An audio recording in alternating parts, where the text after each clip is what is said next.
Gang, you ready for another one? The lives and lessons of 100 Christians today. Abraham Kuyper was a Dutch theologian, politician, journalist, and educator whose multifaceted life reshaped Christian engagement with culture, politics, and society. He was a key figure in the Reformed tradition. He developed the concept of sphere sovereignty. I'll find out what that is. Emphasizing that every domain of life, church, state, family, education, has its own God-given authority and purpose.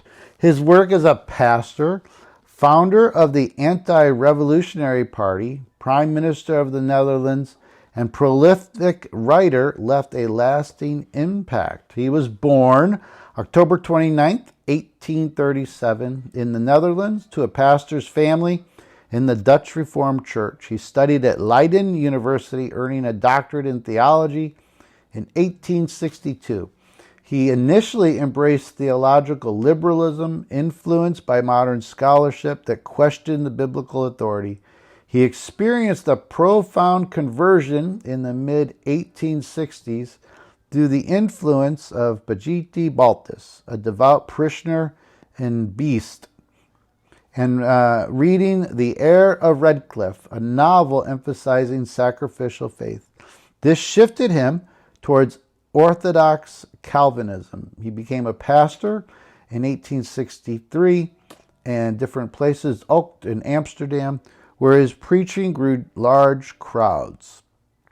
In 1872, he founded Die Standaard, a Christian daily newspaper. Wow. To articulate Reformed principles and to counter secularism. He championed sphere sovereignty, arguing that God ordains distinct spheres, not technically round things, not literally round things. For example, family, church, state, with independent authority, preventing any one sphere from dominating the others. In 1874, he entered politics, and he was elected to the Dutch Parliament.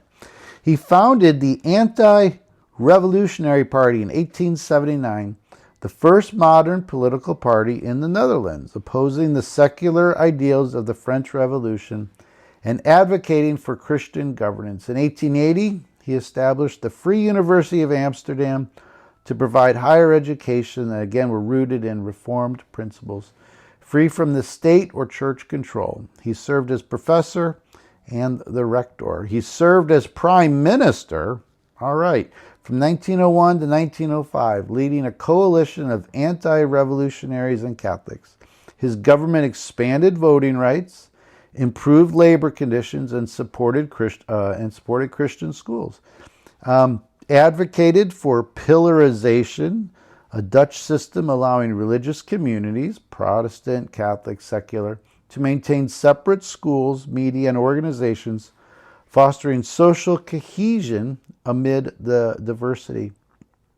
He faced challenges, including labor strikes and tensions with Queen Wilhelmina about his policies, but his policies strengthened Christian influence in public life. He traveled widely, including an 1898 U.S. lecture tour, delivering the Stone Lectures at Princeton Seminary, outlining the implications for theology, politics, science, and art. He authored over 200 books, including theological treatises, the Encyclopedia of Sacred Theology, devotional writings, To Be Near Unto God, and political essays. He died November 8th, 1920 in The Hague. His ideas influenced Christian democracy, Reformed theology, and cultural engagement worldwide. So what are the lessons we can learn?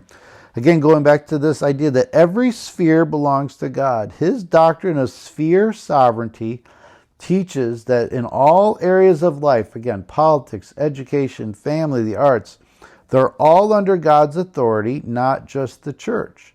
There is not a square inch in the whole domain of our human existence over which Christ, who is sovereign over all, does not cry mine.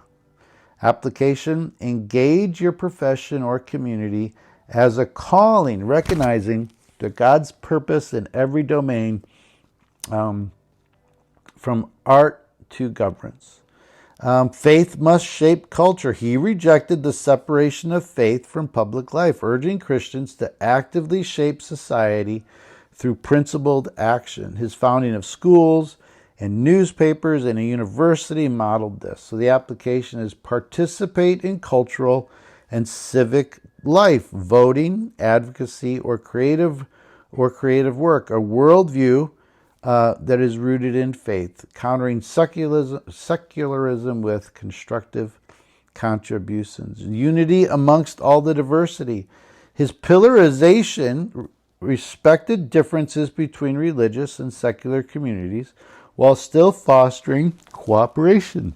He worked with Catholics despite theological disagreements. So again, the application, build bridges with those of differing beliefs for common goals, maintaining conviction without isolationism.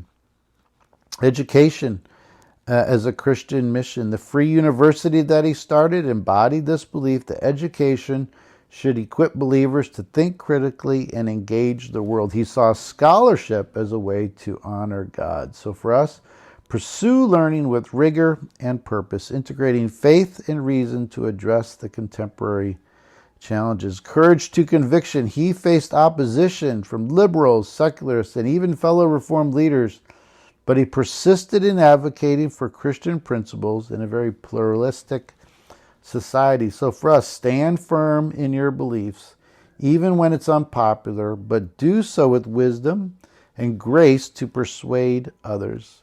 He also was big about practical reform over idealism. His political reforms, for example, labor laws and school funding, showed a commitment to tangible change, not just theoretical ideas. He balanced theology with application. So for us, pair big ideas with practical steps, addressing real-world needs like poverty or injustice in your community. One more thing. Personal transformation fuels impact. His shift from liberalism to vibrant faith, sparked by humble influences like this Pajit Baltis guy, underscores the power of personal renewal to drive public influence. The application is cultivate a deep, authentic spiritual life as the foundation and meaningful work in the world. All right, so impact and relevance.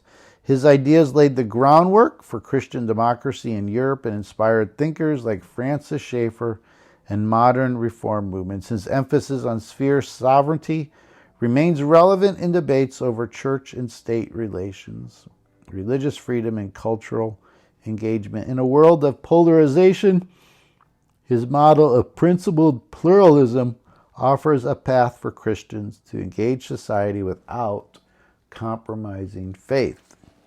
Again, thank you so much. Take care. God bless. Bye.